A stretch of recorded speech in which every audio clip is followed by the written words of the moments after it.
네, 안녕하세요. 김경의 스타트업과 디지털 기술 트렌드입니다. 오늘은 지난 강연에 이어서 이 디지털 화폐에 대해서 조금 더 얘기를 해보려고 하는데요. 특히 이 디지털 화폐가 이 블록체인의 킬러 앱이 될 수 있을지에 대해서 집중적으로 얘기를 해보도록 하겠습니다. 자, 일단 시장의 반응은 어떨까요? 관련해서 몇 가지 좀 흥미로운 사례를 가져와 봤는데요. 일단 첫 번째로는 중국인민은행 케이스인데, 제가 지난 강연에서도 말씀을 드렸죠. 2019년 10월이었는데, 그때 시진핑 주석이 이 블록체인 산업 발전에 속도를 내야 한다라고 얘기를 한 바 있습니다. 근데 이때 이 말을 하자마자 이 전날까지 하락세를 보이던 비트코인 가격이 당일에만 거의 40% 정도 올랐습니다. 그리고 두 번째 사례는 미국인데요. 비슷한 내용이긴 한데 올 2월이었습니다. 이때 이 제롬 파월 미 연준, 미 페드의 의장이 이 CBDC, 중앙은행 디지털 화폐 개발에 투자를 하고 있다라고 밝히자마자 또 비트코인이 확 올랐습니다. 뭐 이날도 다른 특별한 이유 없이 거의 4% 정도 상승을 했죠. 근데 이게 재밌는 게요. 이 실은 CBDC, 이 중앙은행이 발행하는 디지털 화폐랑 암호화폐는 직접적인 연관성은 없어요. 근데 방금 보셨듯이 이 CBDC 얘기만 나오면 비트코인 가격이 오르죠. 이게 재밌는 현상인데 이게 어떤 뜻이냐면요. 시장은 이렇게 해석을 하고 있는 것입니다. 이 CBDC, 즉 중앙은행이 발행하는 디지털 화폐의 등장이 이 블록체인 산업을 활성화시킬 것이고 1번, 그리고 2번, 이 블록체인 산업이 활성화되면 이 블록체인을 기반으로 만들어진 이 비트코인과 같은 연관 상품들의 가치도 함께 올라갈 것이다 라고 생각을 한다라는 거죠. 그리고 이게 어느 정도는 일리가 있는 말인 게 이 한국은행 자료를 보시면 좀 답이 나오는데요. 이 작년 자료이긴 한데 이 보고서를 보시면은 해외 중앙은행의 CBDC 추진 현황이라는 내용이 있어요. 근데 이 사례들을 쭉 보시면요. 이 현재까지 거의 모든 이 중앙은행 디지털 화폐에 공통적으로 블록체인 기술이, 이 분산 원장 기술이 활용이 되고 있습니다. 자, 그럼 이제 또 궁금한 게 이 중앙은행이 발행하는 디지털 화폐에 블록체인 기술을 쓰면 뭐가 좋으냐라는 건데요. 이거에 대한 답변도 마찬가지로 이 한국은행에서 상당히 정리를 잘 해주셨어요. 뭐냐면요. 이 가장 큰 장점은 바로 이 보안성과 보건력이다라고 보시면 되는데요. 일단 보안성부터 한번 볼게요. 자, 여러분, 저희가 금융거래를 할 때 제일 중요한 게 뭐죠? 그쵸, 보안성이죠. 왜냐면 저희 피 같은 돈인데 이 피 같은 돈이 이걸 누가 훔쳐가 버리면 안 되는 거잖아요. 근데 이게 저희가 왼쪽에서 보시는 것처럼 이 단일 원장을 사용하게 되면은 이 개방형 통신망에 대한 노출이 좀 불가피해지고요. 또 그렇게 되면은 해커들의 집중 공격 대상이 되어버릴 수가 있습니다.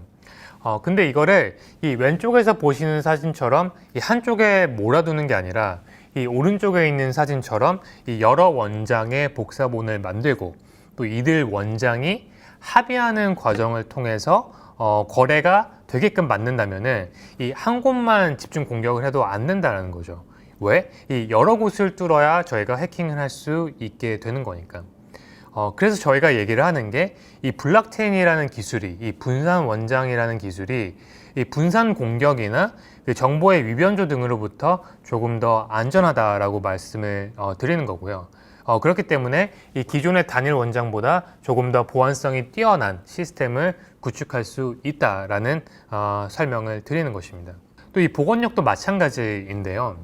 이 디지털 화폐라는 게 잘 돌아가려면 이 24시간 365일 중단이 되지 않고 지속적으로 시스템이 돌아갈 수 있어야 되고요. 그리고 만약에 이 장애가 발생을 하더라도 이 빠르게 복구할 수 있는 그런 시스템을 갖추고 있어야 되거든요. 근데 이 부분도 마찬가지로 이 블록체인 상에서는 저희가 복수의 원장에서 이런 거래 내역들을 관리를 하니까 이 하나의 원장에서 문제가 생기더라도 이 다른 원장에서 끌어가지고 오면은 조금 더 빠르게 복원시킬 수 있다라는 거죠. 그래서 이 여기까지의 이런 내용들을 한번 정리를 해보면요. 이 디지털 화폐는 이 보안성 그리고 복원력이 높은 블록체인이라는 기술에 직접적으로 그리고 간접적으로 기반을 하고 있다. 그래서 그렇기 때문에 이 디지털 화폐의 대중화는 블록체인의 첫 매스 어답션이 될 확률이 매우 높다라는 메시지를 드린 겁니다. 그리고 조금 더 큰 틀에서 살펴보시면요. 이 블록체인 혁명을 주도하는 주체가 이 디지털 화폐를 넘어서 금융 그 자체가 되지 않을까라는 생각이 드는데요. 특히 최근 업계의 최신 뉴스를 보면은 제 이런 믿음에 대한 확신이 더 커질 수밖에 없지 않나라고 보고 있는데요. 일단 얼마 전에 엄청난 빅뉴스가 하나 있었죠. 뭐 100% 오피셜은 아니지만 이 글로벌 대표 결제 서비스 업체인 페이팔과 벤모가 이 크립토를 사고파는 기능을 지원할 예정이라는 뉴스가 있었고요. 또 이제 세계 최대 커피 전문점인 스타벅스 같은 경우에는 이 2018년에 벡트라고 이 암호화폐 선물 거래 플랫폼에 투자를 했고요. 또 그리고 최근에는 이 벡트와 함께 이 스타벅스의 결제 수단 중 하나로 비트코인을 사용할 것이다라는 보도 자료가 다시 한번 나온 바가 있습니다. 그리고 이거 같은 경우는 이 탈중앙화 금융시장의 주요 지표 중 하나인데요. 이 TVL이라는 수치인데 이 수치가 거의 1.5 빌리언 달러를 향해서 상승하고 있음을 저희가 확인할 수 있습니다. 이 말 그대로 폭발적인 성장인데요. 이처럼 저희가 인지하지 못하고 있는 세계에서 이 블록체인을 기반으로 하는 금융시장의 파이가 유의미한 발전을 하고 있다는 것을 저희가 확인할 수 있고요. 또 제가 이전 강연에서도 말씀드린 바가 있지만 이 블록체인의 시작은 실은 비트코인이거든요. 이게 말인즉 이 블록체인의 본질은 금융에서 시작되었다라고 보시는 게 맞고 또 이게 이제는 좀 더 나아가서 디지털 화폐라는 영역으로 진화를 하였고 또 그러면서 이 블록체인의 대중화를 이끌고 있다라고 보시면 될 것 같습니다. 자, 그럼 다시 원래 질문으로 돌아와서 이 중앙은행이 발행하는 디지털 화폐가 블록체인의 킬러 앱이 될 수 있는가라는 질문에 대한 제 답은 예스이고요.